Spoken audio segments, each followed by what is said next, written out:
ஓம் சாய்ராம். எனதருமை பிள்ளையே, நான் ஏற்கனவே உன்னிடம் சொல்லிவிட்டேன், இதுதான் உன் வாழ்க்கை என்று. நீ அதை மறுத்துவிட்டு எனக்கு இதுதான் வேண்டும் சாயப்பா என்கின்றாய். நான் என்ன செய்வது? உன்னிடம் மெதுவாக தான் சொல்கிறேன், கேள். தற்போது இருக்கும் சூழ்நிலை உனக்கு எதிராக இருந்தாலும் நான் அதை உனக்கு சாதகமாக நிச்சயம் மாற்றித் தருவேன். அதனால் சற்று பொறுமையாக இரு. நீ கேட்டு நான் வேண்டாம் என்று மறுப்பு தெரிவிக்கின்றேன் என்றால் நான் அதை நிராகரிக்கின்றேன் என்று அர்த்தமில்லை.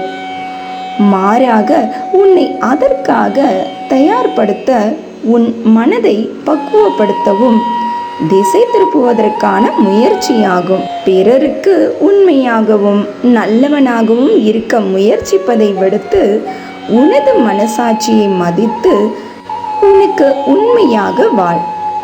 உன்னை மதிக்காமல் பிறரை மதித்து பயனில்லை.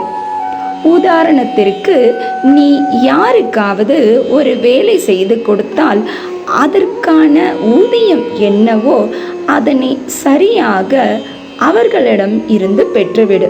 நீ அவர்களிடம் இருந்து ஊதியம் கேட்பதற்கு தயங்கிக் கொண்டு நின்றிருந்தால் அந்த ஊதியம் உன்னிடம் வந்து சேராது. எதையும் நீ கேட்டால்தான் கிடைக்கும். பயப்படாதே. நான் உன்னுடன் இருக்கும்போது உனக்கு தோல்வியே இல்லை. உனக்கு என்ன தேவையோ அதை நான் நிச்சயம் இன்னும் சில மணி நேரத்தில் உன் கைகளில் கொண்டு வந்து சேர்ப்பேன். பயப்படாதே, எதற்கும் தயங்காதே. படித்தவர்கள் என்று நாகரிகமாக பேச வேண்டிய அவசியமும் இல்லை.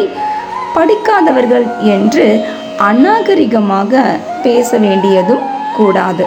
இதனை புரிந்து கொண்டு உன் வாழ்க்கையை சிந்தித்து செயல்படு. இன்றும் என்றும் என்றென்றும் உன் சாயப்பா உன் அருகில். வாழ்க வையகம், வாழ்க வளமுடன். ஜெய் சாய்ராம்.